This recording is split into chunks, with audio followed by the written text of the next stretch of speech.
नमस्कार, एवन उत्तराखंड देख रहे हैं आप। मैं हूं आपके साथ ऋतुश्री पथरिया। खबरों की शुरुआत से पहले एक नजर हेडलाइंस पर।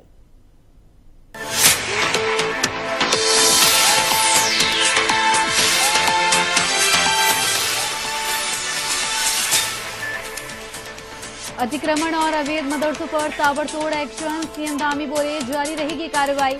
अभियान तक चलेगा जब तक अवैध कब्जे पूरी तरह से हट न गया।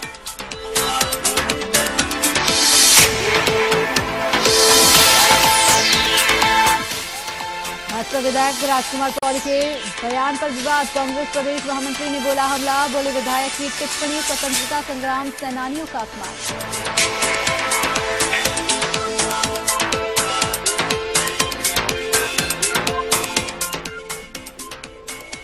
और अब कैसे बुझेगी नैनीताल वालों की प्यास। नैनी झील का जल स्तर हुआ कम, सिर्फ 4.7 फीट रह गया पानी।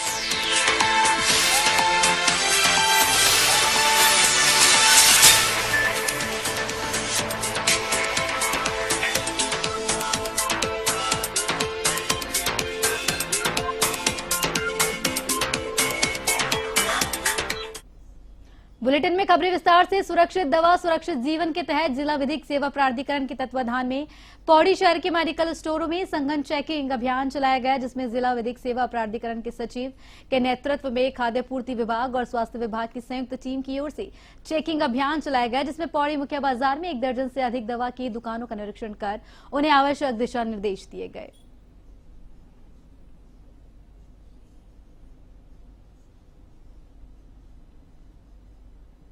राज्य विधिक सेवा प्राधिकरण के निर्देशों के अनुपालन में ये एक campaign safe drugs safe life, सुरक्षित दवा सुरक्षित जीवन के तहत ये कैंपेन लॉन्च किया गया है, जिसका आज ये प्रथम दिवस था। और ये निर्देश प्राप्त हुए हैं कि माह में प्रत्येक माह में 2 दिन ये कैंपेन चलाया जाना है, जिसके लिए आज से हमने कैंपेन शुरू किया है। इस कैंपेन के तहत जितने भी हमारे आम जनमानस है उनको न केवल जागरूक किया जाना है कि सुरक्षित दवाओं का सेवन करना है ताकि हमारा जीवन सुरक्षित रहे, जो कि भारतीय संविधान की अनुच्छेद 21 में फंडामेंटल राइट भी है कि सभी व्यक्तियों को एक सुरक्षित और सेफ लाइफ। उत्तराखंड महिला कांग्रेस के अध्यक्ष ज्योति रौतेला के नेतृत्व में सैकड़ों महिलाओं के साथ आज भाजपा सरकार के खिलाफ सीएम आवास कूच किया गया। इस मौके पर उत्तराखंड के अलग अलग जिलों से महिला कांग्रेस के पदाधिकारी और कार्यकर्ता देहरादून पहुंचे। इस मौके पर महिला कांग्रेस के अध्यक्ष ज्योति रौतेला ने कहा कि इस प्रकार से राज्य में महिलाओं पर अत्याचार हो रहे हैं, उसके खिलाफ ही कांग्रेस यह प्रदर्शन कर रही है।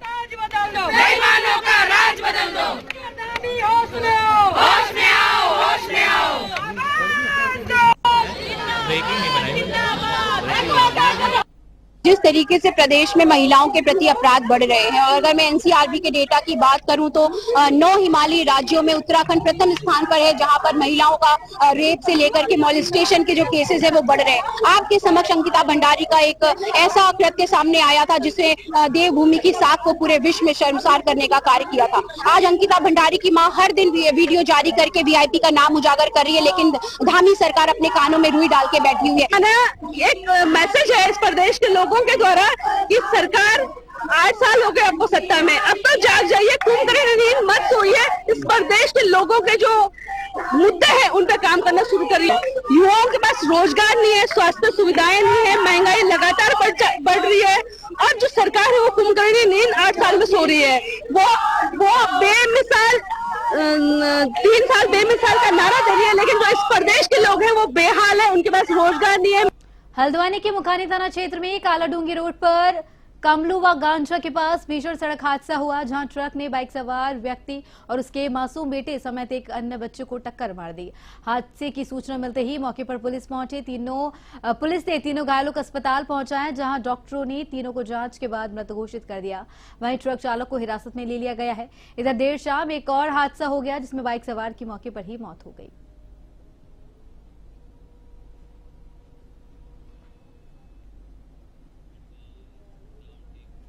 पौड़ी में स्वास्थ्य व्यवस्थाओं को बेहतर बनाने के लिए राष्ट्रीय बाल स्वास्थ्य कार्यक्रम के तहत जनपद के 15 ब्लॉकों के चिकित्सा अधिकारियों, फार्मासिस्ट और एएनएम को 2 दिवसीय कार्यशाला आयोजित कर प्रशिक्षण दिया गया। राष्ट्रीय बाल स्वास्थ्य कार्यक्रम के तहत विकास भवन सभागार में आयोजित 2 दिवसीय कार्यशाला में आरबीएस के वेब पोर्टल, रिपोर्टिंग फॉर्मेट और मोबाइल हेल्थ टीम से संबंधित प्रशिक्षण दिया गया।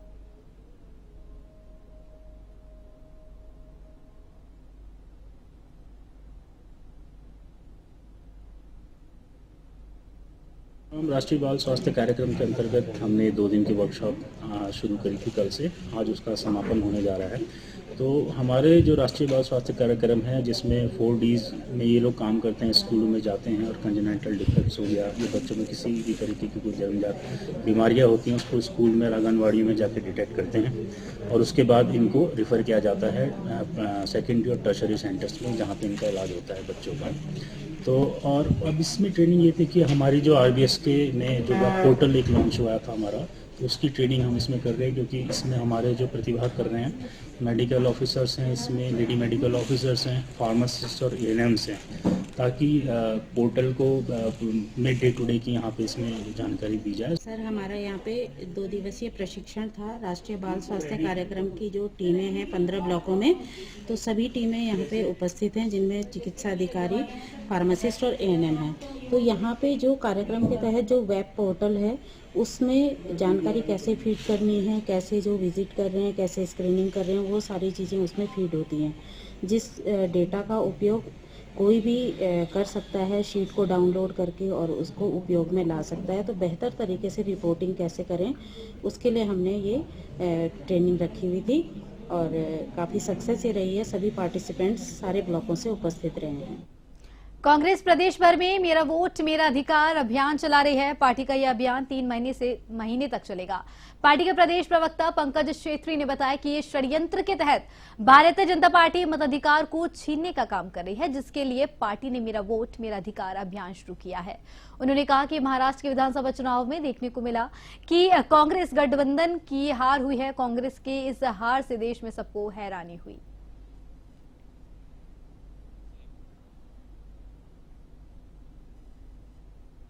कि हमारे जो वोट है, हमारा जो अधिकार है, उसे हम लोग सुरक्षित करें। आपने ये महाराष्ट्र में भी देखा, ये लोग पकड़े गए।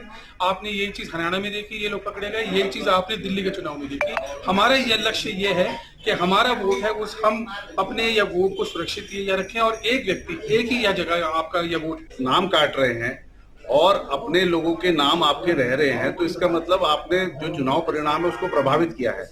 और ऐसे कई मामले सामने आए हैं, पर दिक्कत यह है कि वो लोग अब जो आगे की कार्रवाई करने में असक्षम हैं लोग, तो हम लोग जाके उनके द्वार घर घर जाके हम उनसे आरटीआई के फॉर्म भरवाएंगे। लोहाघाट के वीर कालू सिंह चौराहा पर पुलिस चेकिंग अभियान चलाया गया। पुलिस ने बाइक में आ रहे युवक की रोककर तलाशी ली। तलाशी में पुलिस ने युवक से हेरोइन भी बरामद की। एसओचओ अशोक कुमार ने बताया कि तलाशी के दौरान आरोपी के कब्जे से 2.74 ग्राम हेरोइन बरामद की गई है। एसएचओ ने बताया कि पुलिस नशा तस्करों के खिलाफ कार्रवाई जारी है।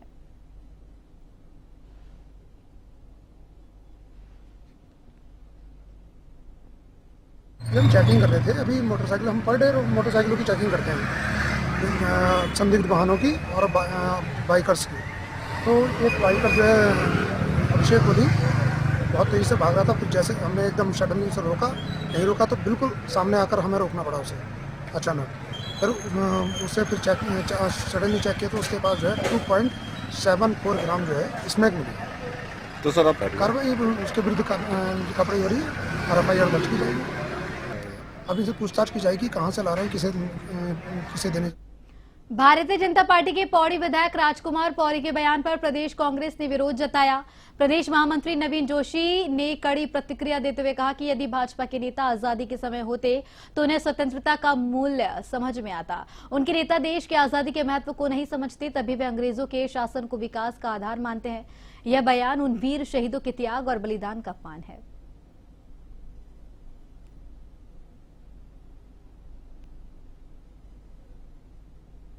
भारतीय जनता पार्टी के पौड़ी के विधायक राजकुमार पौड़ी जी का एक वीडियो आया है, जिसमें वो कहते दिख रहे हैं कि आजादी जल्दी मिल गई, इसलिए पौड़ी का विकास रुक गया। ये पौड़ी जी को देखना चाहिए कि ये जो देश की आजादी ऐसे नहीं मिली। हमारे कई वीर सैनिकों ने, स्वतंत्रता संग्राम सेनानियों ने अपने जान की आहुति दी है, तब जाके देश को आजादी मिली है। और जब आपसे पौड़ी का विकास नहीं हो रहा है तो इसके लिए आप अंग्रेजों को कह रहे हैं। भारतीय जनता पार्टी का अगर एक भी नेता स्वतंत्रता संग्राम जो आंदोलन चल रहा था उसमें शामिल होता तो मालूम होता कि आजादी कैसे मिलती है। ये इनका बयान उन वीर शहीदों का अपमान है, उन आंदोलनकारियों का अपमान है जिन्होंने देश की आजादी के लिए लंबे समय तक यातनाएं सही, अंग्रेजों की यातनाओं के साथ साथ जेल में भी रहे। कई वर्षों गुलामी के बाद हमको ये आजादी मिली है। इस प्रकार से विधायक जी का जो बयान आया है ये शर्मसार करने वाला बयान है।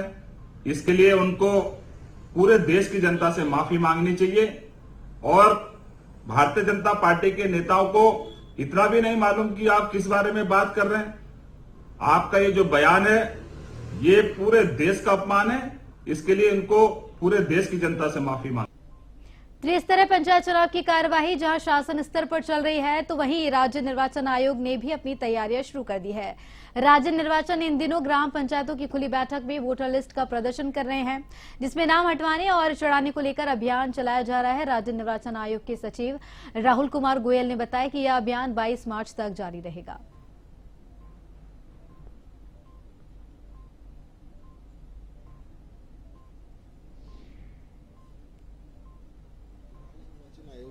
की ओर से सर्वप्रथम जो निर्वाचक नामावली होती है उसको तैयार करने का दायित्व होता है। तो जहां तक वोटर लिस्ट की बात की जाए, इसका अंतिम पब्लिकेशन जो फाइनल पब्लिकेशन होता है वो 17 जनवरी को किया जा चुका था। इसके बाद जो है इसकी डाटा एंट्री इत्यादि भी पूर्ण हो गई थी। वर्तमान में इस निर्वाचक नामावली में कोई कमी न रह जाए, कोई नाम अगर छूट गया है या किसी को कोई करेक्शन करवाना है या फिर कोई गलत नाम अगर चढ़ा है उसका डिलीशन होना है, तो इसके लिए एक विशेष अभियान जो है आयोग द्वारा समस्त जनपदों में चलवाया जा रहा है, जिसके अंतर्गत जो है प्रत्येक जो हमारी पंचायत है, ग्राम पंचायत है, इसकी खुली बैठकों में जो है इस वोटर लिस्ट का प्रदर्शन किया जा रहा है। और प्रदर्शन के साथ साथ यहाँ पर हमारे जो संगणक हैं वो प्रपत्र 2, 3, 4 के साथ वहां पर उपलब्ध हो रहे हैं, ताकि किसी भी ग्रामवासी को अगर कोई नाम में या फिर कोई भी अगर एंट्री में अगर चेंजेस करवाने हैं, कोई नाम अगर छूट गया है उसको जुड़वाना है या फिर कोई अपात्र या गलत नाम चढ़ गया है उसमें, तो उस नाम को डिलीशन कराना है। प्रदेश में अवैध मदरसों और अतिक्रमण पर धामी सरकार की सख्त कार्रवाई लगातार जारी है। हरिद्वार के सिडगुल थाना क्षेत्र स्थित नवोदय नगर में मंगलवार को प्रशासन ने बड़ा कदम उठाया। पुलिस फोर्स और प्रशासनिक अधिकारियों की संयुक्त टीम ने अवैध मदरसों पर शिकंजा कसते हुए मौके पर कार्रवाई शुरू कर दी है। नवोदय नगर में कई अवैध मदरसे और बिना अनुमति के बने निर्माण प्रशासन के रडार पर थे। पुलिस फोर्स के साथ तहसीलदार भी मौके पर मौजूद रहे। के संबंध में आज अल्पसंख्यक कल्याण अधिकारी, शिक्षा विभाग, खंड शिक्षा अधिकारी हैं, हम लोग राजस्व विभाग से तहसीलदार और पुलिस की टीम के द्वारा ये निरीक्षण किया गया है और पाया गया है कि ये जो मदरसा है बिना पंजीकरण के संचालित है, तो इसीलिए इनको अल्पसंख्यक कल्याण अधिकारी के स्तर से नोटिस भी दिया गया है और इनको हिदायत दी गई है कि आप अपना पंजीकरण करा लें, उसके उपरांत ही संचालन करेंगे। जब तक इनका पंजीकरण नहीं होता है तब तक के लिए इसको बंद कर दिया गया, सील कर दिया गया। एक कार्यवाही जो है प्रशासनिक स्तर पे ये वेरिफिकेशन की ही कार्यवाही है कि हम लोग जो है टीम जांच भी कर रही है और जो लोग जो संचालित नहीं है उनको नोटिस भी दिया। उत्तराखंड में 30 अप्रैल से शुरू हो रही चारधाम यात्रा को इस बार और अधिक गंभीरता के साथ साथ नवाचार प्रयोग से जोड़ा गया है। आयुक्त गढ़वाल विनय शंकर पांडे ने बताया कि अभी तक लगभग 7 लाख पंजीकरण इस बार हो चुके हैं और वहीं ऑनलाइन आवेदन में वाहनों की भी जानकारी अलग से मांगी गई है, जिसमें पार्किंग स्थल की जानकारी और वहां खड़े होने वाले वाहनों की कुल संख्या का पता लगाया जा सकेगा।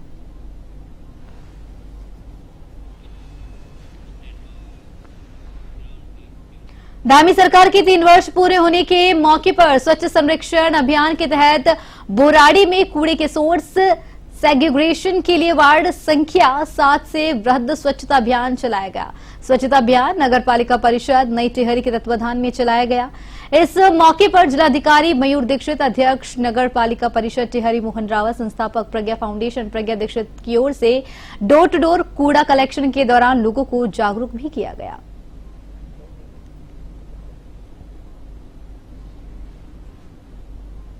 पूरे जनपद में जो सोर्स पे जो वेस्ट का सेग्रीगेशन है उसके लिए मुहिम चलाई जा रही है और इसमें गीला कचरा, सूखा कचरा और सैनिटरी कचरा जो है उसको अलग अलग करने के लिए अवेयरनेस के लिए आज वार्ड नंबर 6 में ये ड्राइव चलाई गई, जिसमें कि महिलाओं को समझाया भी गया है। और इसके अतिरिक्त यहाँ पर जो सफाई अभियान है सरकार के 3 वर्ष पूर्ण होने का, वो भी पूरे नगर निकायों में अलग अलग जगह बताया है कि जैविक सेग्रीगेट कर ही रहे हैं। साथ में जो मेंस्ट्रुअल वेस्ट है जो रेड वेस्ट की श्रेणी में आता है उसे भी घर से अलग करके लाएं। रेड वेस्ट में बच्चों के डायपर्स, महिलाओं का महावरी का वेस्ट, सुइयां, इंजेक्शंस, पट्टियां आदि। पर्यटन सीजन शुरू होने वाला है, लेकिन इस बीच एक चिंताजनक खबर नैनीताल से आई है। पर्यटकों के आकर्षण का केंद्र नैनी झील का जलस्तर तेजी से नीचे गिर रहा है। इस समय नैनी झील का जलस्तर महज 4.7 फुट तक रह गया है, जो पिछले 5 साल में सबसे कम है। माना जा रहा है कि सर्दी के सीजन बर्फबारी में लगातार कमी होने की वजह से जलस्तर कम हुआ है। पिछले साल भी नैनीताल की यही स्थिति देखी गई थी। नैनीताल झील की इस स्थिति से प्रशासन और राज्य सरकार भी चिंता में है। आता है 50 साल का जो 210 mm है, उससे भी बहुत ज़्यादा कम है। तो ये एक थोड़ा चिंता का विषय है। तो इस पे एक तो सबसे पहले मैंने इरिगेशन से कहा है कि एक NIH से बात कर लें, क्योंकि आमतौर पे जो हम ड्रेजिंग कराते हैं JCB से, वो कि बहुत साइंटिफिक ड्रेजिंग नहीं है। तो उसका कोई साइंटिफिक तरीका है, उसका सर्वे करा के हम कॉस्ट बता दें। जितना मैनुअल हो सकता है, अप्रैल में स्तर सबसे कम होता है, वो हम अप्रैल में करेंगे। इरिगेशन का इसमें एक बजटरी हेड भी खुल गया है, तो वो एक अच्छी बात है। दूसरा इसमें यह भी प्रपोजल है कि जो भी नाले हमारे हैं, जिसमें 6 तो पेरिनियल सोर्सेज हैं, लेक को करेक्ट करते हैं, उसमें जो पहाड़ से मलबा आता है या अन्य सामग्री आती है, उसको कैच करने के लिए हम पिट्स बनाएंगे। ये भी मैंने पायलट बेसिस पे कहा है कि आप शुरू कर दें, प्राधिकरण से इसका पैसा मिलेगा, तो सिल्टिंग जो है लेक में कम होगी। दूसरा जो मसला था, जो हमारी mall road, lower mall road जो धंस रही है, इसमें शासन से कुछ पैसे की स्वीकृति थी, जिसमें कि 7-8 बार टेंडर्स हुए थे, सक्सेसफुल नहीं हुए।